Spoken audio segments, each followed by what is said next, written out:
يصلون على النبي يا أيها الذين آمنوا صلوا عليه وسلموا تسليما اللهم صل على سيدنا ونبينا وشفيعنا وحبيبنا ومولانا محمد صلى الله عليه وعلى آله وأصحابه وبارك وسلم اللهم صل على سيدنا ونبينا وشفيعنا وحبيبنا ومولانا محمد صلى الله عليه وعلى آله وأصحابه وبارك وسلم بلغ العلا بكماله كشف الدجى بجماله حسنت جميع خصاله صلوا عليه وآله روح حنيفة بإمام صفا روح حنيفة بإمام صفا سلام أمة مصطفى بلغ العلا بجماله كشف الدجى بجماله حسنت جميع خصاله صلوا عليه وآله محمد بن آمن كفرت بدايا كفرت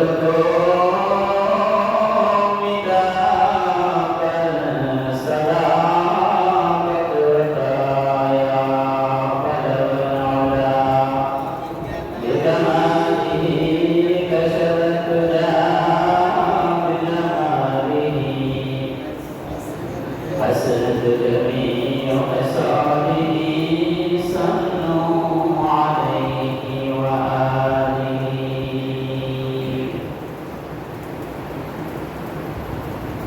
सूरज ने दिया अपने शुआओं पे पैगाम सूरज ने दिया अपने शुआओं पे पैगाम दुनिया याद चीज को भी सब को भी शाम दुनिया याद चीज को भी सब को भी शाम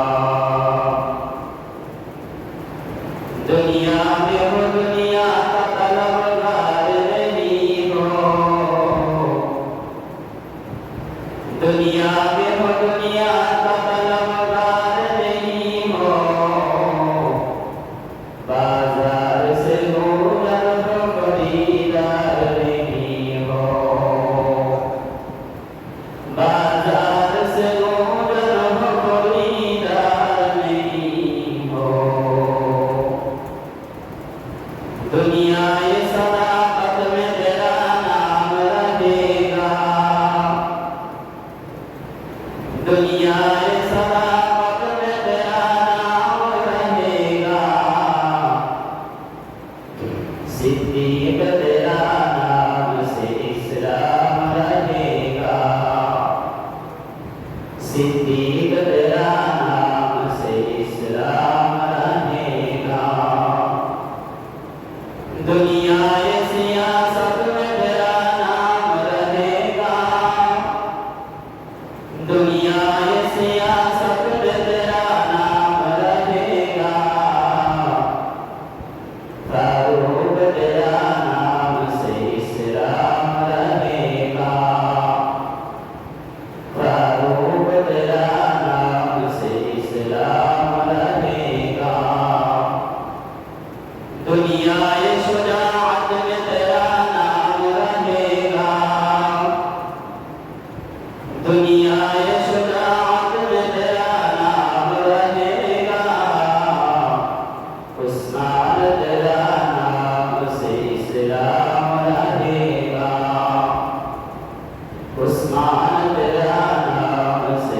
इस्लाम रहेगा।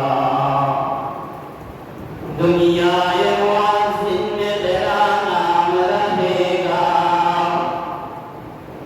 दुनियाए मुअज़्ज़िन में तेरा नाम रहेगा। बेलाल तेरा नाम से इस्लाम रहेगा, बेलाल तेरा नाम से इस्लाम रहेगा।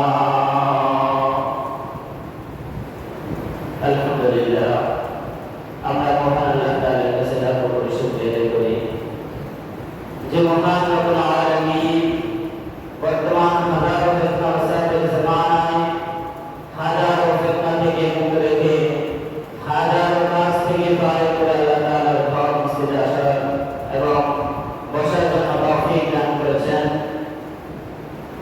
এজন্য আমরা আল্লাহ তাআলার কাছে কালিমাতুল শুকরিয়া আদায় করি আলহামদুলিল্লাহ। আমরা একবার দুরূদ শরীফ পাঠ করি মানবতার উপর সরকারুল আলম সাইয়্যিদুল মুরসালিন খাতামুল আম্বিয়া সাল্লাল্লাহু আলাইহি ওয়াসাল্লামের উপর। আল্লাহ তাআলা যাকে সৃষ্টি না করলে পুরো কায়নাতের কোনো কিছুকে সৃষ্টি করতেন না। আল্লাহ তাআলা আমাকে আপনাকে 11,000 মাখলুকাত আমরা দুনিয়ার ভিতরে যা কিছু দেখি না কেন যাকে সৃষ্টি না করলে আল্লাহ তাআলা দুনিয়ার কোনো কিছুকে সৃষ্টি করতেন না। ওই মানবতার সরকার তো আলম রাসূল আকরাম সাল্লাল্লাহু আলাইহি ওয়াসাল্লামের উপর আমরা একবার দুরূদ শরীফ পাঠ করি। আমরা সবাই অন্তরের অন্তঃস্থল থেকে বলি সাল্লাল্লাহু আলাইহি ওয়াসাল্লাম। আলহামদুলিল্লাহ, আল্লাহ তাআলা আমাদের ভিতর অনেক নিয়ামত দান করেছেন। এই নিয়ামতের শুকরিয়া যদি আমরা আদায় করি তাহলে আল্লাহ তাআলা আমাদের নিয়ামতটা আরো বেশি বাড়িয়ে দেবেন। যেমনি ভাবে আল্লাহ তাআলা বলছিলেন ওয়া ইয তাআযানা রাব্বুকুম লা ইন শাকারতুম লা আযীদান্নাকুম ওয়া লা ইন কাফারতুম ইন্না আযাবী লাশাদীদ। আমি বান্দাকে নিয়ামত দান করেছি, বান্দা যদি আমার নিয়ামতের শুকরিয়া আদায় করে আমি আল্লাহ তাআলা বান্দার নিয়ামতকে আরো বেশি বাড়িয়ে দেব। আর আমি বান্দাকে নিয়ামত দান করেছি কিন্তু বান্দা নিয়ামতের শুকরিয়া আদায় করলো না, কৃতজ্ঞতা প্রকাশ করলো না, তাহলে আমি ওই বান্দা থেকে নিয়ামতকে ছিনিয়ে নেব। এটা কার কথা ভাই? আল্লাহ তাআলার কথা। সবাই কথা বলবেন তাহলে আমি বুঝবো যে আপনারা বুঝতেছেন। নিয়ামত কি জিনিস? নিয়ামত কি জিনিস? নিয়ামত হলো এই যে আমার আর আপনার যে 3.5 কোটি আছে, এই 3.5 কোটির নিয়ামত যদি কিয়ামত পর্যন্ত যদি আপনি শুকরিয়া আদায় করেন তারপরও এই নিয়ামতের শুকরিয়া আদায় হবে না। সুবহানাল্লাহ। আর যদি বাহিরে আরো যে নিয়ামতগুলো আছে, বাহিরে আরো অনেকগুলো নিয়ামত আছে না, আমার ঘর আছে, বাড়ি আছে, সন্তান আছে, টাকা আছে, অর্থকড়ি আছে, সম্পত্তি আছে, জায়গা জমি আছে, এগুলো নিয়ামত না? আল্লাহ তাআলা আমাকে দান করেছেন, আল্লাহ তাআলা আমাকে দিয়েছেন, আমার ব্যবসার ভিতরে বরকত দিয়েছেন, দিলে আমি কামাতে পারছি, এটা আল্লাহ তাআলার একটা নিয়ামত। অস্বীকার করার কোনো সুযোগ আছে ভাই? নেই।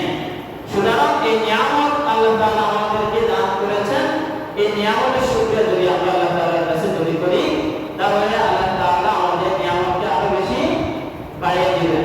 আর যদি আমরা যদি নিয়ামতের শুকরিয়া আদায় যদি না করি তাহলে আল্লাহ তাআলা আমাদের নিয়ামত আমাদের থেকে আরো ছিনিয়ে নেবেন। যেভাবে কবি বলেছিলেন আলহামদুলিল্লাহ কদ্দারা খায়রান ওয়া তাওয়ালা, আলহামদুলিল্লাহ কদ্দারা খায়রান ওয়া তাওয়ালা ওয়া শুকরু লিমান সাওয়ারা হুসনান ওয়া জামালা, ওয়া শুকরু লিমান সাওয়ারা হুসনান ওয়া জামালা, ফারদুন সামাদুন আন সিফাতিল খালqi বাদিয়ুন, ফারদুন সামাদুন আন সিফাতিল খালqi বাদিয়ুন,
যেটা হচ্ছে ব্যবসা, ঠিক না?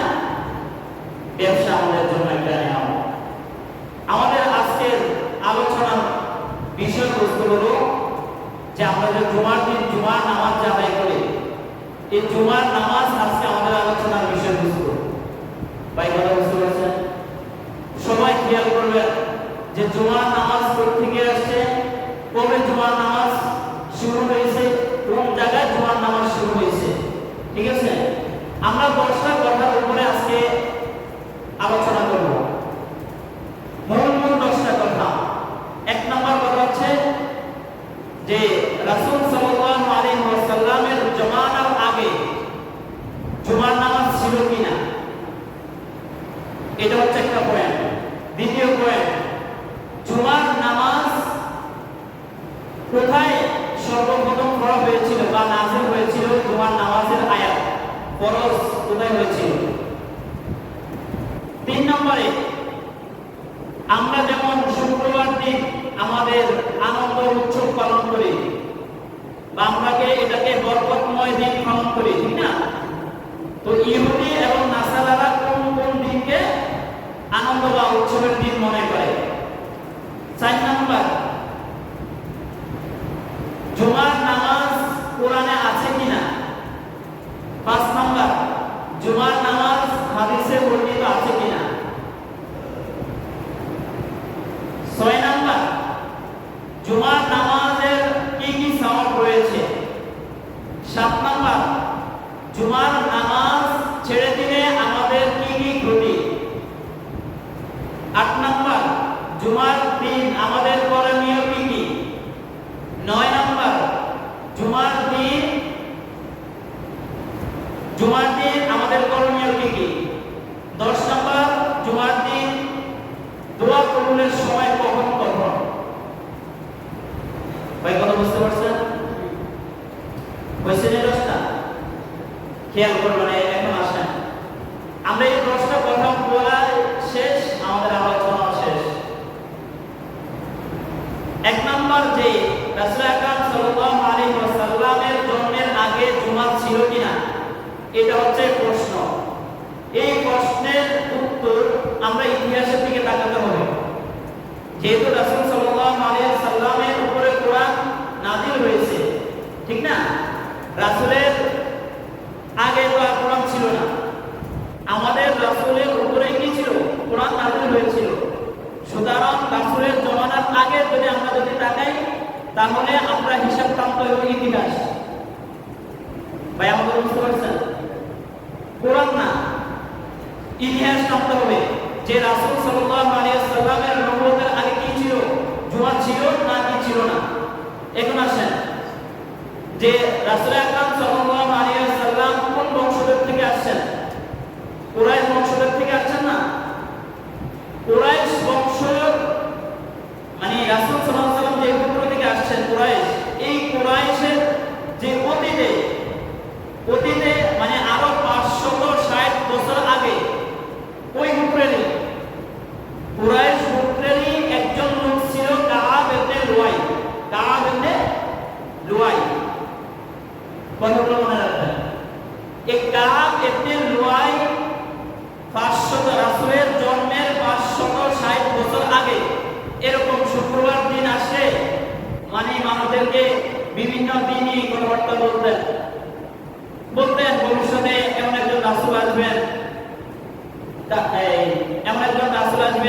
এমন জুমার নামাজ হইব, এমন কিছু দিনও দেখা হইব যেগুলো এখন নাই, কিন্তু ভবিষ্যতে যখন রাসূল দুনিয়াতে আগমন করবেন, আগমনের পর এগুলো আল্লাহ তাআলা তার উপরে নাযিল করে দিবেন।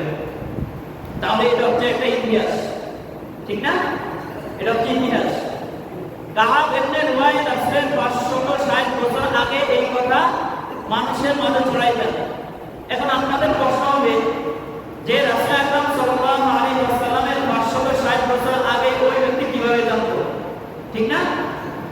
ওই ব্যক্তি ছিলেন তখনকার যুগে যারা পণ্ডিত ছিলেন, মানে অধিক জ্ঞানের অধিকারী যারা ছিলেন, তাদেরকে বলা হতো পাদ্রী। কি বলা হতো? পাদ্রী, মানে অধিক পণ্ডিত, সে অধিক জ্ঞান অর্জন করছে। তো ওই পণ্ডিতের ভিতরে ওই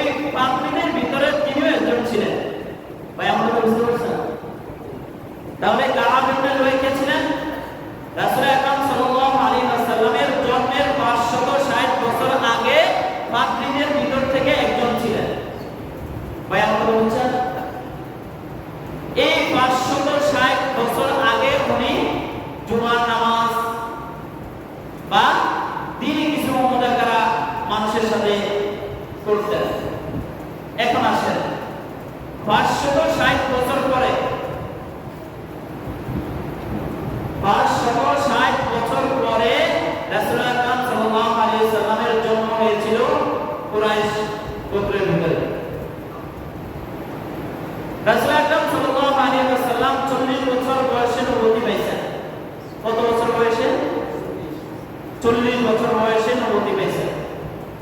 রাসূল আকরাম সাল্লাল্লাহু আলাইহি ওয়াসাল্লাম নবুয়তের পরে যখন মক্কা থেকে মদিনায় যাওয়ার পথে, মক্কা থেকে হিজরত করে মদিনায় যাওয়ার পথে বনু সালামা গোত্র একটা নাম ছিল, বনু সালামা। ওই বনু সালামা গোত্রে যখন গেছেন, মানে প্রথমত পড়ে না, যেমন আমরা এখান থেকে যদি লক্ষ্মীপুর যাই আমাদের রাস্তায় অনেকগুলো বাজার পড়ে বা অনেকগুলো গ্রাম পড়ে, ঠিক না? এরকম তো রাসূল আকরাম সাল্লাল্লাহু আলাইহি ওয়াসাল্লাম যখন মক্কা থেকে মদিনায় হিজরত করে যাইতেছেন, প্রতিমধ্যে একটা এলাকার নাম ছিল কি? বনু সালামা। ওই বনু সালামা গোত্রের কাছে যখন গেলেন, ওখানে যাওয়ার পরে রাসূল আকরাম সাল্লাল্লাহু আলাইহি ওয়াসাল্লামের উপরে জুমার আয়াত নাযিল হয়েছিল। আয়াত কি? ইয়া আইয়ুহাল্লাযীনা আমানু ইযা নুদিয়া লিস-সালাতি মিন ইয়াউমিল জুমআহ ফাসআউ ইলা যিকরিল্লাহি ওয়া যারুল বাই', যালিকুম খায়রুল লাকুম ইন কুনতুম তা'লামুন। আল্লাহ তাআলা রাসূল আকরাম সাল্লাল্লাহু আলাইহি ওয়াসাল্লামকে বললেন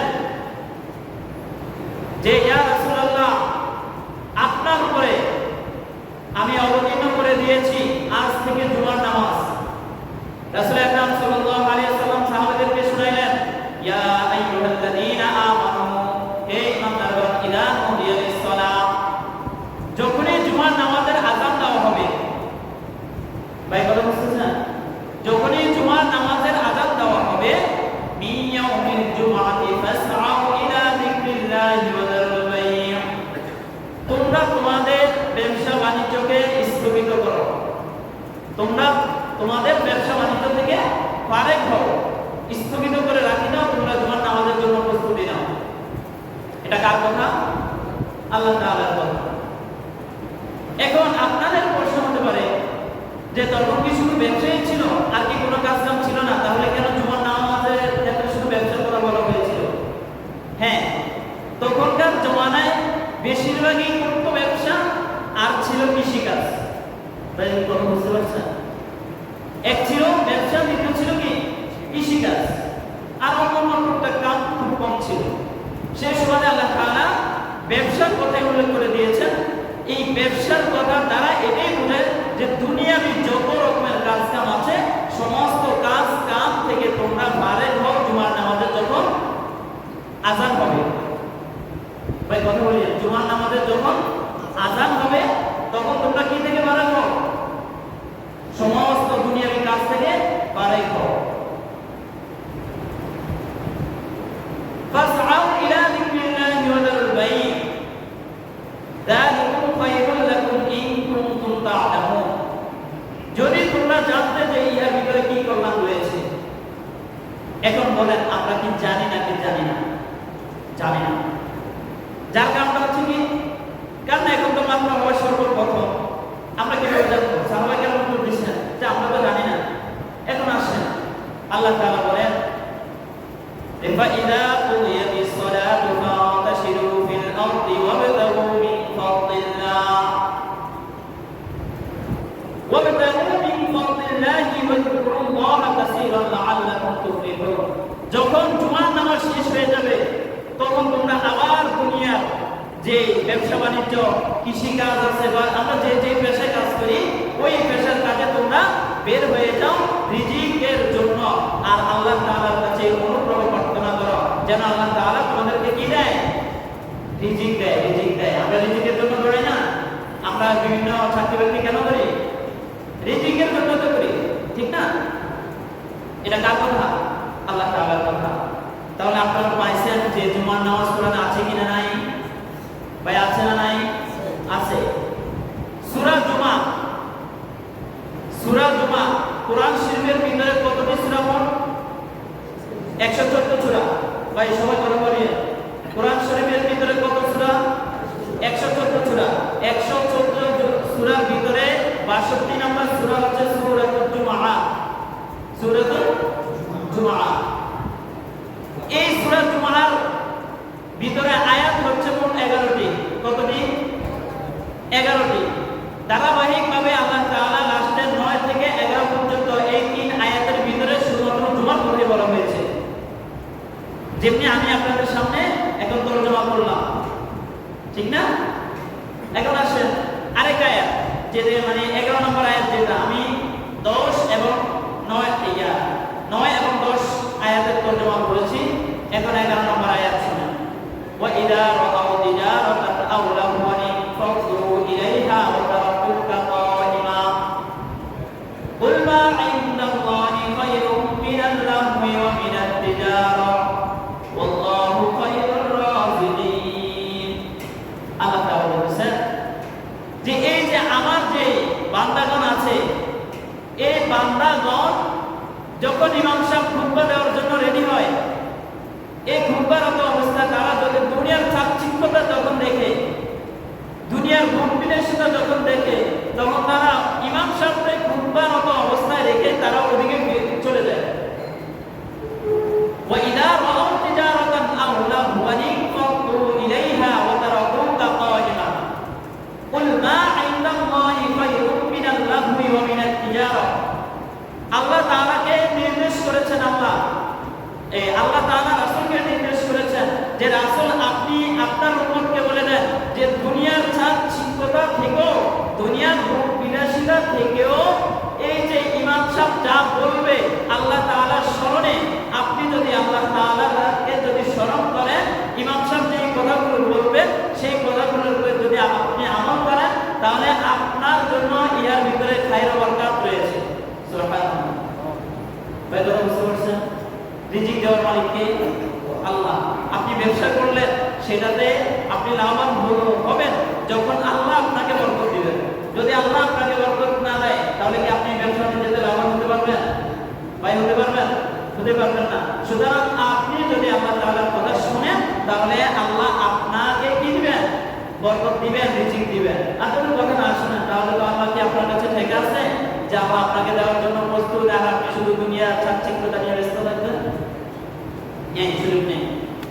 আল্লাহ রাসূল সাল্লাল্লাহু আলাইহি ওয়াসাল্লাম বলেন, আন আবি হুরায়রা রাদিয়াল্লাহু তাআলা আনহু قال قال رسول الله صلى الله عليه وسلم ثم راح فكأنما قرب بدنه। যে দুনিয়া যে জুমার নামাজকে নাযিল করা হয়েছিল, জুমার নামাজ কোথায় থেকে নাযিল হয়েছে, কোথায় অবস্থান সর্বপ্রথম হয়েছিল, এবং দুনিয়াতে নামাজ কিভাবে প্রচলিত হয়ে আসছে, এই প্রাসঙ্গিকে আমরা দেখি যে জুমার নামাজ কোথায় অবতীর্ণ হয়েছে? বনু সালামা গোত্রে, যখন মক্কা থেকে মদিনায় যাওয়ার পথে রাসূল আকরাম সাল্লাল্লাহু আলাইহি ওয়াসাল্লামের উপর এই আয়াতগুলো নাযিল হয়েছিল। বনু সালামা গোত্রে এখনো আপনারা হজ করতে চাইলে দেখবেন যে মসজিদে নববী থেকে মসজিদে কুবা নামে একটা মসজিদের নাম শুনছেন না? আপনাদেরকে মানে ঘুরাইতে নিয়ে যায়। এই হজের সময় কেউ চাইলে ওখানে ঘুরতে পারে। মসজিদে কুবা থেকে 2-3 কিলোমিটার দূরে অবস্থিত হচ্ছে মসজিদে জুমা, মানে বনু সালামা যে গোত্রটা ছিল ওই গোত্রটা। যখন মসজিদে জুমা কই থেকে আসছে, যে মসজিদে সর্বপ্রথম রাসূল আকরাম সাল্লাল্লাহু আলাইহি ওয়াসাল্লাম 100 সাহাবায়ে কেরামদেরকে নিয়ে জুমার নামাজ পড়েছেন, ওই মসজিদের নাম দেওয়া হয়েছে কি মসজিদ?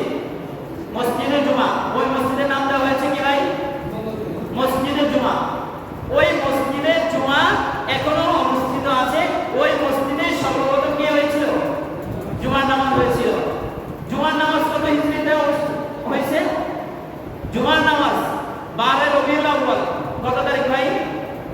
কথা বলেন। 12 রবিউল আউয়াল কত তারিখ? 12 রবিউল আউয়াল প্রথম হিজরি, মানে হিজরি সনের আরবি যে তারিখ, এই তারিখের প্রথম হিজরি রবিউল আউয়াল মাসের 12 তারিখে জুমার নামাজ সর্বপ্রথম শুরু হয়েছিল। ভাই কথা বুঝতে পারছেন?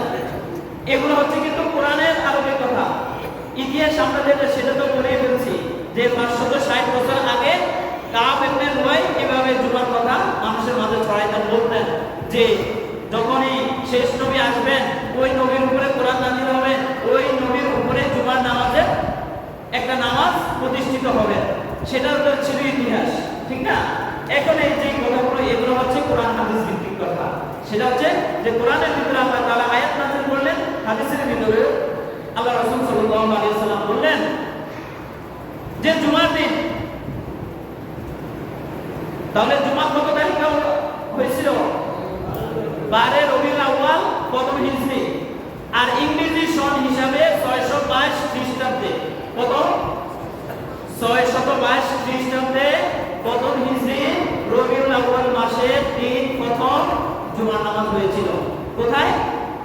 মক্কা থেকে মদিনায় যাওয়ার পথে বনু সালামা গোত্রের এখানে। আর বনু সালামা গোত্র মসজিদে কুবার পাশে। ভাই কথা বুঝতে পারছেন? এখান থেকে জুমার নামাজ শুরু হয়েছে।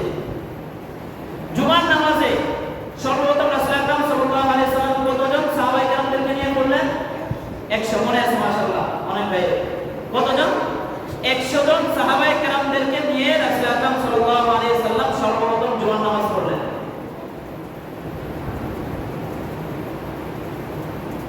হাদিস শরীফের ভিতরে বলেন যে জুমার দিন, এই যে জুমার নামাজ পড়লে আমাদের কি কি সওয়াব রয়েছে, এটা তো আমাদের জানতে হবে, ঠিক না? তাহলে জুমার নামাজ কত হিজরিতে হয়েছে, কোথায় হয়েছে, কবে হয়েছে, এগুলো আমরা জানতে পারছি। জুমার নামাজের দিন আমরা জুমার নামাজ আদায় করলে আমাদের কি কি সওয়াব রয়েছে।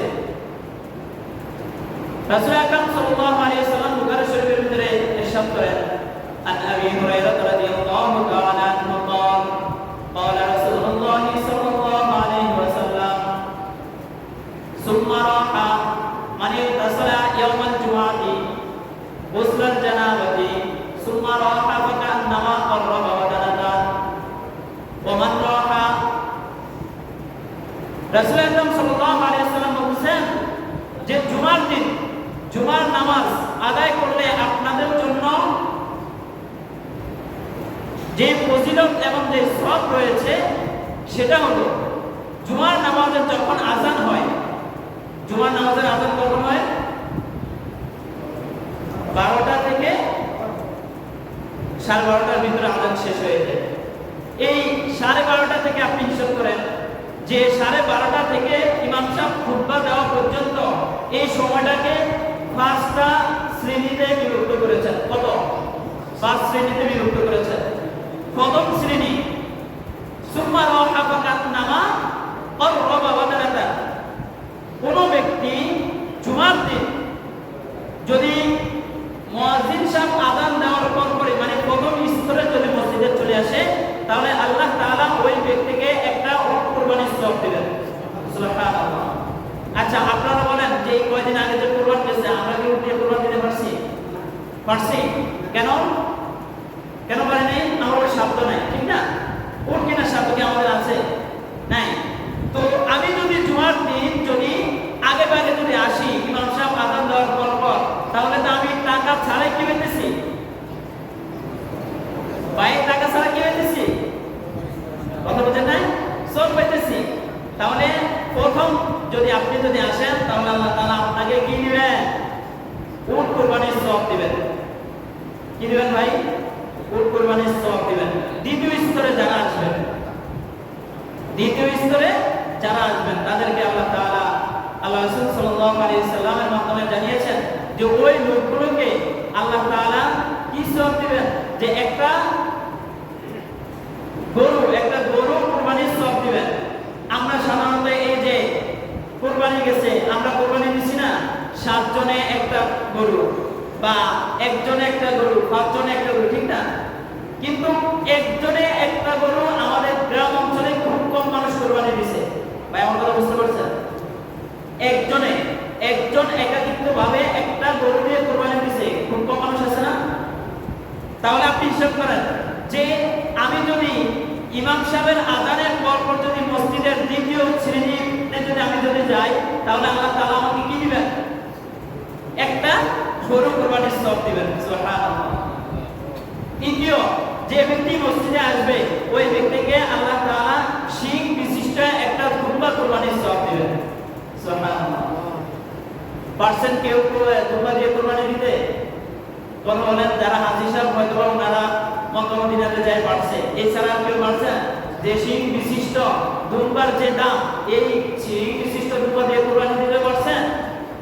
পারেন না সাধারণত এখনো। সুতরাং আপনি যদি মসজিদে যদি আসেন, তাহলে আল্লাহ তাআলা আপনাকে শিং বিশিষ্ট প্রথমবার কুরবানি দিলে যে সওয়াব পাইতেন আপনাকে আল্লাহ তাআলা ওই সওয়াব দিবেন। সুবহানাল্লাহ।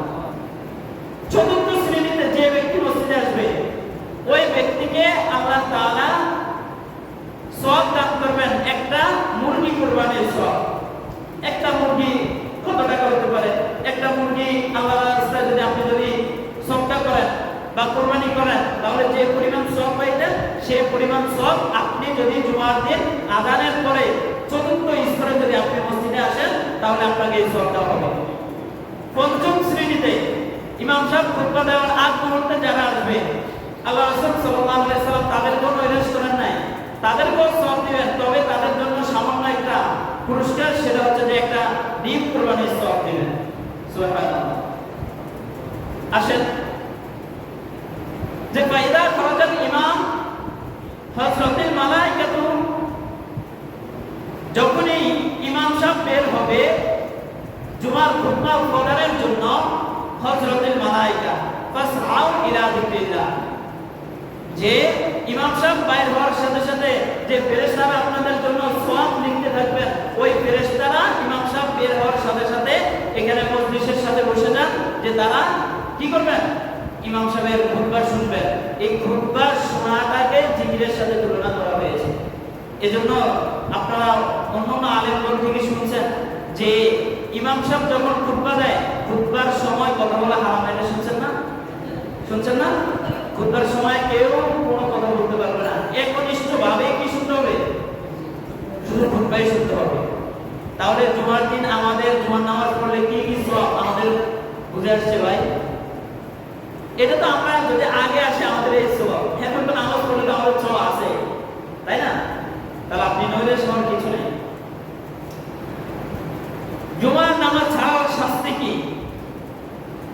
ভাই? কথা সবাই বুঝিয়ে, শরীয়তের হুকুম যে সমস্ত কাজ মানে যে সমস্ত উসিলা শরীয়তে অনুমোদিত ওই সমস্ত উসিলা যদি থাকে আপনার, তাহলে আপনি জুমার নামাজ ছাড়তে পারবেন, আপনার গুনাহ হবে না।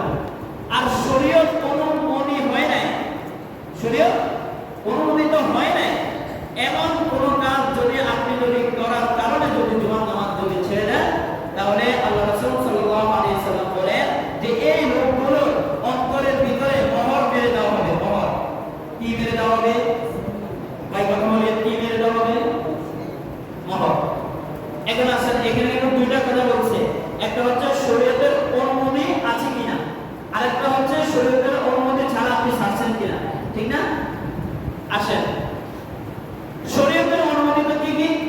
যেমন আজকে শুক্রবার দিন এবং জোরপূর্বক বৃষ্টি বাদল যে আপনি ঘর থেকে বের হতে পারতেছেন না, তাহলে আপনার জন্য জুমার নামাজ ত্যাগ করা যাচ্ছে, আপনি ঘরে জোহরের নামাজ পড়ে নেবেন। ভাই কথা বুঝতে পারছেন? কথা বুঝেন না মানে ভাই? একটু আওয়াজ দেন, বুঝছেন? জি। জুমার নামাজ এবং জোরপূর্বক এবং একেবারে জোর বৃষ্টি, যার কারণে আপনি মসজিদে আসতে পারতেছেন না, বিধায় আপনার জন্য জুমার নামাজ ছাড়া জায়েজ আছে, তাছাড়া জায়েজ নেই। দ্বিতীয় কথা, জুমার দিন আপনার বাড়ি এমন একটা বাগানের মাঝখানে, যে বাগানকে আপনি আসেন হয়তো সাপ বিচ্ছু বা আপনার ডাকাতের ভয় আছে, যে আপনি এখন ঘর থেকে বের হন তাহলে আপনাকে ডাকাত হত্যা করবে বা সাপ বিচ্ছু আপনাকে আহত করবে, তখনও আপনার উপরে জায়েজ আছে আপনি জুমার নামাজ ছেড়ে দিয়ে জোহরের নামাজ আদায় করে নেবেন ঘরে। তৃতীয়তে, জুমার দিন আপনার কাছে, যেমন আমরা অনেকে আছি ট্রেনে ভ্রমণ করি, গাড়িতে ভ্রমণ করি, ঠিক না? তো সেই সময় যদি গাড়িওয়ালা আপনাদেরকে কোথাও দাঁড়া করায়, তাহলে না আপনি জুমা আদায় করবেন, আর আপনি কোথাও না দাঁড়ায় তাহলে কি করবেন? বুঝলেন না? তাহলে আমরা জোহরের নামাজ পড়ে নেব। ভাই কথা বুঝতে পারছেন? তাহলে এই বিষয়গুলো হচ্ছে শরীয়ত অনুমোদিত। এই বিষয়গুলো যদি আপনার ভিতরে থাকে তাহলে আপনি জুমার নামাজ ছাড়তে পারবেন, লেকিন আপনি কি করতে হবে? জোহরের নামাজ পড়ে নিতে হবে। আর যদি এই সমস্ত কারণগুলো আপনার ভিতরে না থাকে তাহলে আপনি কি করতে পারবেন না? জুমার নামাজ ছাড়তে পারবেন না। জুমার নামাজ আপনি ছেড়ে দেন এই সমস্ত কারণ ছাড়া, তাহলে আল্লাহ তাআলা আপনার অন্তরে মোহর মেরে দিবেন। এখন আপনাদের প্রশ্ন হতে পারে যে হুজুর মোহর কি? মোহর কি বিয়ের মোহর নেই? কি বলেন ভাই, বিয়ের মোহর না না। আপনার অন্তরের ভিতরে আল্লাহ তাআলা এমন একটা অশান্তি তৈরি করে দিবেন, যে অশান্তির কারণে আপনি আজকের পর থেকে কোনো নামাজে আপনার মন বসবে না, কোনো কালামুল্লাহ শরীফের তেলাওয়াতের মাঝখানে আপনার মন বসবে না, কোনো কিছু সদকা করার মাধ্যমে আপনার দিন প্রশান্তিত হবে না, কোনো ইবাদত আপনার করতে ইচ্ছে করবে না, কোনো জিকির আজকার করতে আপনার ইচ্ছা করবে না। আচ্ছা আপনি বলেন, যে ব্যক্তি দিনে কোনো কাজ করবে না সে ব্যক্তি কি জান্নাতে যেতে পারবে? কথা বুঝেন নাই? বলেন বলেন, যেতে পারবে? যাও তো কোনো সুযোগ নেই। আপনি ইবাদত করলে আপনি কোথায় যাবেন? আপনি ইবাদত করলেন আপনি জান্নাতে যাবেন। আপনি যদি ইবাদত না করেন তাহলে আপনি জান্নাতে যেতে পারবেন? সুযোগ আছে কোনো? নাই। সুতরাং আপনার আজকে জুমার নামাজ ছেড়ে দেওয়ার দ্বারা আপনার অন্তরে এমন ভাবে মোহর মেরে দিয়েছে, যে মোহরের কারণে আপনি আগামীতে আসর নামাজ পড়তে ইচ্ছে করে না, মাগরিব পড়তে ইচ্ছে করে না, ফজর পড়তে ইচ্ছে করে না, জুমার নামাজ পড়তে ইচ্ছে করে না, কালামুল্লাহ শরীফ তেলাওয়াত করতে ইচ্ছে করে না, জিকির আজকার করতে ইচ্ছে করে না, দান খয়রাত করতে ইচ্ছে করে না, ভালো কোনো কাজ করতে ইচ্ছে করে না, তাহলে কি আল্লাহ কি আপনাকে এমনিতেই জান্নাত দিয়ে দিবে? বলেন, দিবে? সুতরাং আমাদের শরীয়ত অনুমোদিত কোনো কারণ ছাড়া জুমার নামাজ ছাড়তে পারবেন না। আসেন, জুমার নামাজ গুনাহ মাফের মাধ্যম। যে ব্যক্তি জুমার নামাজ আল্লাহ এবং তার রাসূলকে সন্তুষ্ট করার জন্যই পড়বে, ভাই কথা বুঝিয়ে, যে ব্যক্তি জুমার নামাজ আল্লাহ এবং তার রাসূলকে সন্তুষ্টির জন্য পড়বে, আল্লাহ বলতেছেন যে ওই ব্যক্তিকে এই যে আজকে জুমা থেকে নিয়ে আগামী জুমা পর্যন্ত, এখানে হচ্ছে 8 দিন, পিছনে আরো 1 দিন, সামনে আরো 1 দিন, মোট 10 দিনের গুনাহ আল্লাহ তাআলা তার মাফ করে দিবেন। সুবহানাল্লাহ। ভাই পাইছেন না জুমার নামাজ পড়লে কি লাভ পাইছেন? পাইছেন? জুমার নামাজ আপনি যদি আজকে পড়েন, আজকে থেকে আগামী শুক্রবার পর্যন্ত মোট কত দিন? 8 দিন, পিছনে 1 দিন, সামনে 1 দিন, মোট কত দিন? 10 দিন। এই 10 দিনের গুনাহ আল্লাহ তাআলা আপনার মাফ করে দিবেন। সুবহানাল্লাহ। জুমার দিন দোয়া কখন কখন কবুল হয়? সাহাবায়ে কেরাম বলেছিলেন, বিভিন্ন মুহাদ্দিসিনে কেরাম সাহাবায়ে কেরামের কথাতে ব্যাখ্যা করলেন এভাবে, যে জুমার দিন 2টার সময় দোয়া কবুল হয়। কয় সময়? কথা বলেন সবাই, কয়টা সময়? 2 সময়। এক সময় যখন ইমাম সাহেব কয়টা খুতবা দেয়? 2টা। ইমাম সাহেব কয়টা খুতবা দেয়? 2টা। 2 খুতবার মাঝখানে কতটুকু সময় থাকে? হয়তো 1 মিনিট। 1 মিনিট তো হয় না, 30 সেকেন্ড 40 সেকেন্ড, ঠিক না? এই সময় 2 খুতবার মাঝখানে যদি কোনো ব্যক্তি যদি আল্লাহ তাআলার কাছে যদি কোনো কিছু চায়, সাহাবায়ে কেরাম এবং মুহাদ্দিসিনে কেরামের অনুমোদিত যে এভাবে কথা প্রকাশিত হয়েছে, যে এই 2 খুতবার মাঝখানে যদি কোনো বান্দা যদি আল্লাহ তাআলার কাছে যদি কোনো কিছু চায়, আল্লাহ তাআলা ওই বান্দাকে তা দিয়ে দেয়। সুবহানাল্লাহ। তাহলে জুমার নামাজ পড়লে লাভ না ক্ষতি? ভাই কথা বলেন, লাভ না ক্ষতি? লাভ।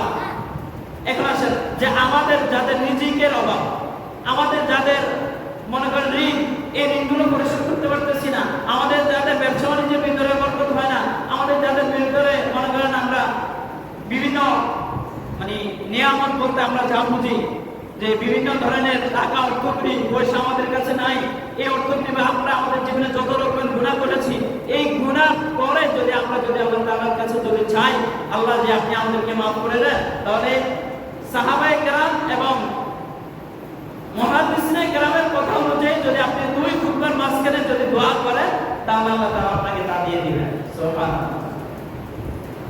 আসেন, জুমার দিন আমাদের করণীয় কি কি? ভাই ঘুমাইলে তো কথা বুঝবেন না। জুমার দিন করণীয় কি কি আমাদের জন্য? প্রথম সূরা ফজরের নামাজ আপনি জামাতের সাথে পড়ছেন বা পড়েন নাই, আমরা অনেকেই পড়ছি বা অনেকে পড়ি নাই, ঠিক না? আমরা যারা পড়ছি, আচ্ছা এখানে আমি আমার ব্যক্তিগত একটু কথা বলি, জুমার নামাজের দিন হোক বা ঈদের দিন হোক, ঈদ কয়টা বছরে? 2টা। আর শুক্রবার মাসে কয় দিন? 4 দিন বা 5 দিন। এই দিনগুলোতে আমরা সাধারণত বিশেষ করে আমরা মজা দেওয়ার করার চেষ্টা করি, ঠিক না? এটা আমি যা দেখলাম আর কি, আমিও তো এক জায়গাতে নামাজ পড়াই, আমিও তো তাদের নামাজ সম্পর্কে জানি, ঠিক আছে? তো এই দিনগুলোকে আমরা অনেকটা কথা বলতে, এই আজকে ঈদের দিন তোমরা মজা নামাজ পড়বো না, এই আজকে শুক্রবার রাতে নামাজ পড়তে না। আচ্ছা আপনি বলেন যে শুক্রবার আর 2 ঈদের দিন হজের দিন, উমরার দিন, আরাফার দিন, এই দিনগুলোতে কি শুধু ফজরের নামাজ জায়েজ, আর বাকি দিনগুলো কি জায়েজ নাই? তাই কথা বলেন, জায়েজ নাই? আছে। তাহলে আমরা এই দিনগুলোকে প্রাধান্যতা দেই, বাকি দিনগুলোতে প্রাধান্যতা দেই না ভাই। এটার কারণটা কি? এটার কারণ হচ্ছে কি জানেন? এটা সহজ কারণ। এটা সহজ কারণ হচ্ছে যে লোক দেখানো। কি দেখানো? লোক দেখানো। লোক দেখানো কিভাবে? আপনি আজকে যদি জুমার নামাজে যদি মসজিদে না আসেন, আপনার স্ত্রীও ঘরে যাইলে বলবো, ও মা হ্যাঁ আজকে শুক্রবার কি করে নাই? জুমার নামাজ পড়ে নাই। আপনি আপনার ছেলে বলবো, ওর আব্বা আজকে কি করে নাই? জুমা পড়ে নাই। আমি যে আমার ছেলেকে কি বলবো, ওরে এত কত বড় সাহস, সাথে আজকে জুমার নামাজ পড়ে নাই, ঠিক না? আমার মা তো ঘরে জায়গা দিত না। এই সময় আমরা কোথায় আসি? জুমার নামাজ পড়তে আসি। আমরা বিভিন্ন সময় নামাজ পড়ি। আর নাইলে যদি মনে করেন এই শরম যদি আমাদেরকে না দিত, আমার মনে হয় যে অনেক ভাই জুমার নামাজে পড়তো না। এটা হচ্ছে আমার একটা ব্যক্তিগত হিসাব, কারণ আমার পরিস্থিতি সম্পর্কে যা বুঝতে পারি। দ্বিতীয় শ্রেণীতে আসেন যে ব্যক্তি, শুনেন, বুখারী শরীফের ভিতরে একটা হাদিস আছে যে জাহান্নাম কয়টি ভাই? 7টা। জাহান্নাম কয়টা? 7টা।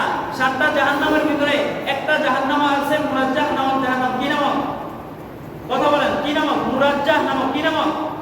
মুরাজ্জাহ নামক জাহান্নাম। এই জাহান্নামের কাছে বাকি 6টা জাহান্নাম দিনে 40,000 বার ক্ষমা চায়। কতবার? 40,000 বার ক্ষমা চায়। ভাই এই যারা লোক দেখানোর জন্য জুমার নামাজ পড়তে আসবে, ঈদের দিন ফজরের নামাজ পড়তে আসবে, বা অন্যান্য দিন শুক্রবারে জুমার নামাজ পড়তে আসবে, আসরের নামাজ পড়তে আসছে, ফজরের নামাজ পড়তে আসছে, যারা 2 টাকা দান করছে লোক দেখানোর জন্য, যারা মসজিদে এসে দিচ্ছে লোক দেখানোর জন্য, যারা মসজিদে ঈদ এনে দিচ্ছে লোক দেখানোর জন্য, যারা দান খয়রাত করছে লোক দেখানোর জন্য, ভাই এই লোক দেখানোর জন্য লোকগুলোকে কোথায় নিক্ষেপ করা হবে? মুরাজ্জাহ নামক জাহান্নামে। যে জাহান্নামের কাছে অন্য বাকি 6 জাহান্নাম দিনে 40,000 বার ক্ষমা চায়। সুতরাং এত নির্দিষ্টতম জাহান্নামে কাকে নিক্ষেপ করা হবে? যারা লোক দেখানোর জন্য ইবাদত করবে। যাই হোক, এটা আমার একটা ব্যক্তিগত একটা হাদিস সংক্রান্ত কিছু কথা ছিল, এটা বলছি। আসেন, শুক্রবার আমাদের জন্য করণীয় হচ্ছে ফজর নামাজের পর থেকে আমরা যে যে কাজে লিপ্ত থাকি না কেন, আযানের পর আমরা মসজিদে চলে আসব। 1 নাম্বার কথা হচ্ছে গুসলান ইয়াউমুল জুমআতি, যে জুমার দিন আমরা গোসল এমন ভাবে করব যে গুসলান জানাবাতি, জানাবাতের গোসল আমরা যেভাবে করি। জানাবাতের গোসল আমরা কিভাবে করি ভাই? জানাবাতের গোসল বুঝছেন? বুঝতে পারছেন? ফরজ গোসল আমরা যেভাবে করি একেবারে উত্তম। মনে করেন সাবান 3 বেলার জায়গাতে আমরা 7 বার লাগাই, আমরা একটু সেন্টও ব্যবহার করি, ঠিক না? তো এই বিভিন্ন ইয়াতে যে উত্তম রূপে আপনি গোসল করে মসজিদে চলে আসবেন, এটা হচ্ছে আপনার প্রথম 1 নাম্বার কাজ। গোসল করার পরেই কি আপনি মসজিদে চলে আসবেন? আপনার জামা কাপড় পরা লাগবে না নি? এই সময় রাসূল আকরাম সাল্লাল্লাহু আলাইহি ওয়াসাল্লাম বলেছেন যে 1 নাম্বার কাজ হচ্ছে গোসল করা উত্তম রূপে।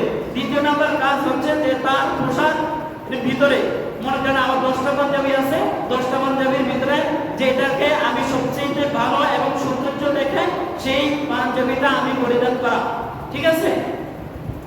তৃতীয় নাম্বার যে একটু সুগন্ধি লাগানো। তৃতীয় নাম্বার কি ভাই? একটু সুগন্ধি লাগানো। চতুর্থ নাম্বার, আপনি মসজিদে আগে রাস্তার ডান পাশে দিয়ে হাঁটে চলে আসবেন, আসি আপনি জিকির আজকার করবেন, আল্লাহ তাআলার কাছে চাইবেন। পারবেন না ইনশাআল্লাহ? তাহলে জুমার নামাজ কোথা থেকে আসছে, কিভাবে আসছে আমরা বুঝতে পারছি ভাই? আবারও কি বলে দেওয়া লাগবে? না। জুমার নামাজ এটা আল্লাহ এবং তার রাসূল হাদিসের ভিতরে বলছেন, আল্লাহ কালামুল্লাহ শরীফের ভিতরে বলছেন, আর একেবারে সূরা জুমার ভিতরে তো আয়াতে নাযিল করে দিয়েছেন যে জুমার নামাজ কোথা থেকে আসছে, কিভাবে আসছে। আল্লাহ তাআলা আমাদের তৌফিক দান করেন। আমার তৌফিক দান করেন। عبده ورسوله صلى الله عليه وعلى آله وأصحابه وبارك وسلم تسليما كثيرا كثيرا. فيا أيها الناس، وقال تعالى: يا أيها الذين آمنوا إذا نودي للصلاة من يوم الجمعة فاسعوا إلى ذكر الله وذروا البيع، ذلكم خير لكم إن كنتم تعلمون. وقال تعالى: فإذا قضيت الصلاة فانتشروا في الأرض وابتغوا من فضل الله واذكروا الله كثيرا لعلكم تفلحون. وقال تعالى: وإذا رأوا تجارة أو لهوا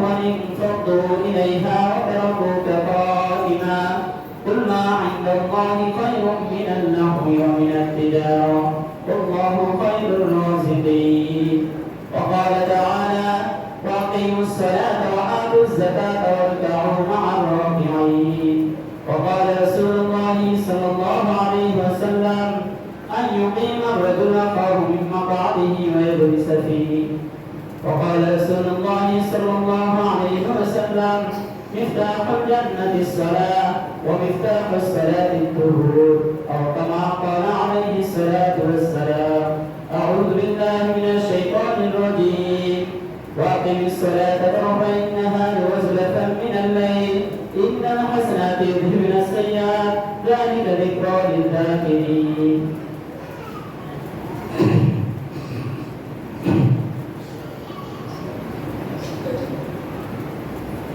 الحمد لله نحمده ونستعينه ونستغفره ونعوذ بالله من شرور انفسنا ومن سيئات اعمالنا من يهد الله فلا مضل له ومن يضلل فلا هادي له ونشهد ان لا اله الا الله وحده لا شريك له واشهد ان محمدا عبده ورسوله ارسله بالحق بشيرا ونذيرا بين يدي الساعه من يطع الله ورسوله فقد رشد ومن يعصما فانه لا يضر الا نفسه ولا يضر الله شيئا.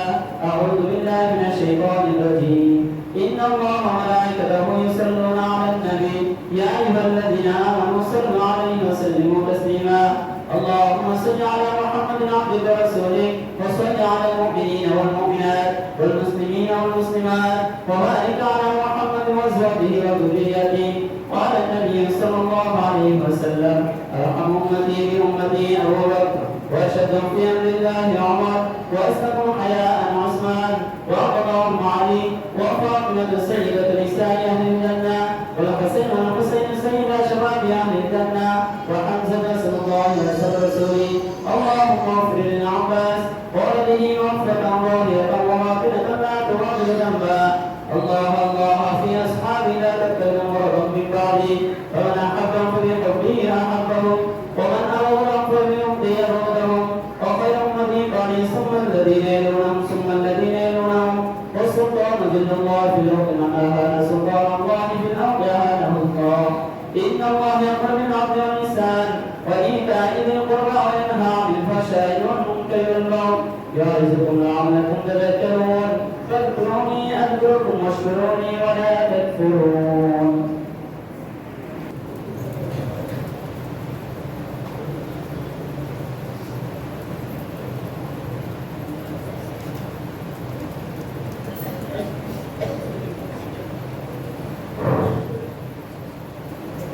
الله أكبر الله أكبر الله أكبر الله أكبر. أشهد أن لا إله إلا الله أشهد أن لا إله إلا الله أشهد أن محمدا رسول الله أشهد أن محمدا رسول الله. حي على الصلاة حي على الصلاة حي على الفلاح حي على الفلاح.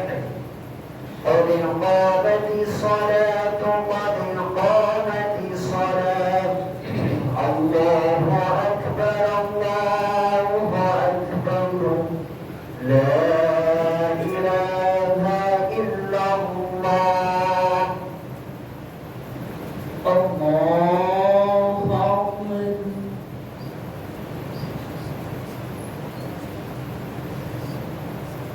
الحمد لله رب العالمين الرحمن الرحيم مالك يوم الدين. إياك نعبد وإياك نستعين. اهدنا الصراط المستقيم صراط الذين أنعمت عليهم غير المغضوب عليهم ولا الضالين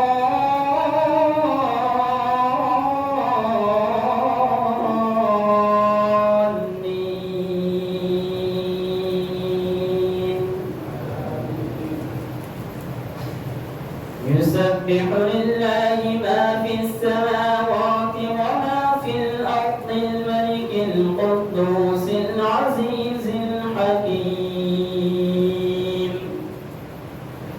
هو الذي بعث في الأميين رسولا منهم يتلو عليهم آياته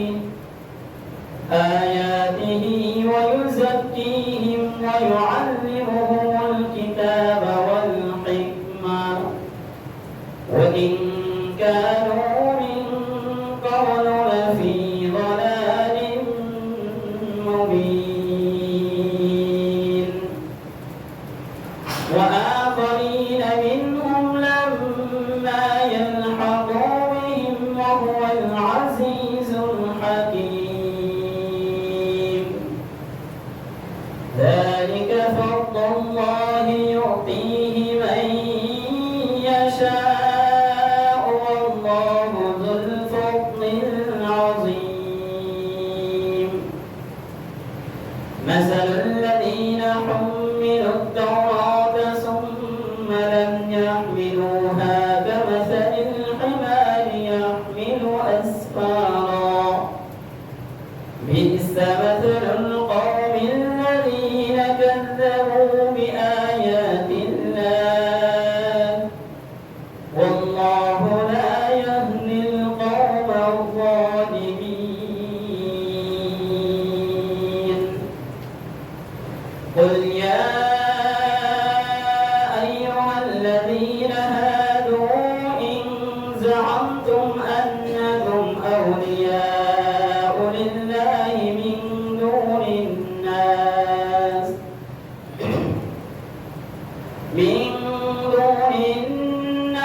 فتمنوا الموت إن كنتم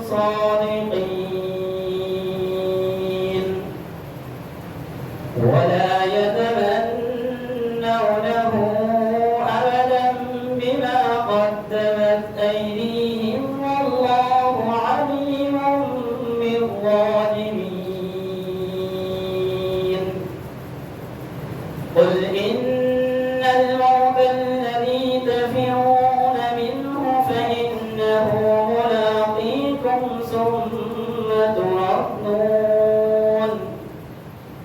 ثم تردون إلى عالم الغيب والشهادة فينبئكم بما كنتم تعملون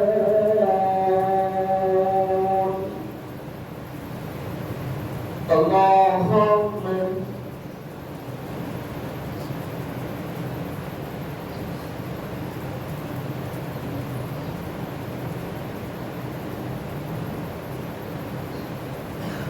سمع الله لمن حمده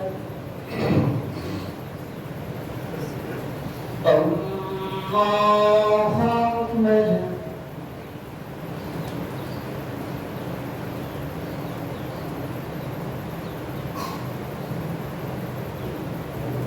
الله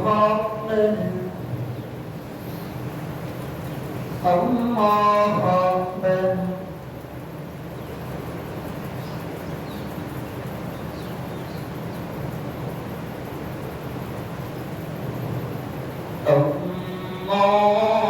الله أكبر الحمد لله رب العالمين الرحمن الرحيم مالك يوم الدين إياك نعبد وإياك نستعين اهدنا الصراط المستقيم صراط الذين أنعمت عليهم غير المغضوب عليهم ولا الضالين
سمع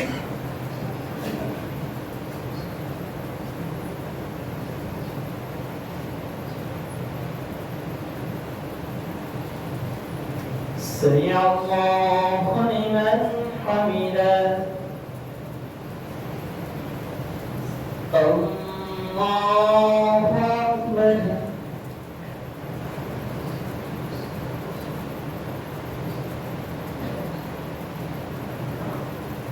الله أكبر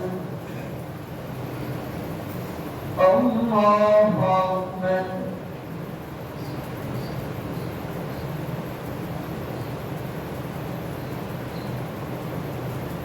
الله أكبر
السلام عليكم ورحمة الله السلام عليكم ورحمة الله استغفر الله استغفر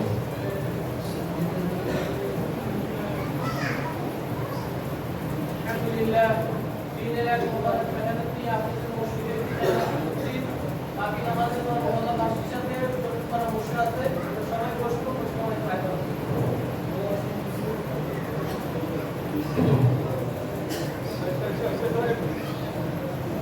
পরে আমরা সবাই সুন্নাত করে তারপরে বাড়িতে যাব সবাই দোয়া চাই করি আল্লাহুম্মা সাল্লি আলা মুহাম্মাদ ওয়া আলা আলি মুহাম্মাদ কামা সাল্লাইতা আলা ইব্রাহিম ওয়া আলা আলি ইব্রাহিম اللهم بارك على محمد وعلى ال محمد كما باركت على ابراهيم وعلى ال ابراهيم আমরা প্রত্যেকে প্রত্যেকের জন্য দোয়া করব একে অপরের জন্য দোয়া করব আল্লাহ তাআলা যেন সকলকে মহব্বতে মাফ করে দেন আস্তাগফিরুল্লাহ আল্লাযী লা ইলাহা ইল্লা হুয়া লা হাওলা ওয়া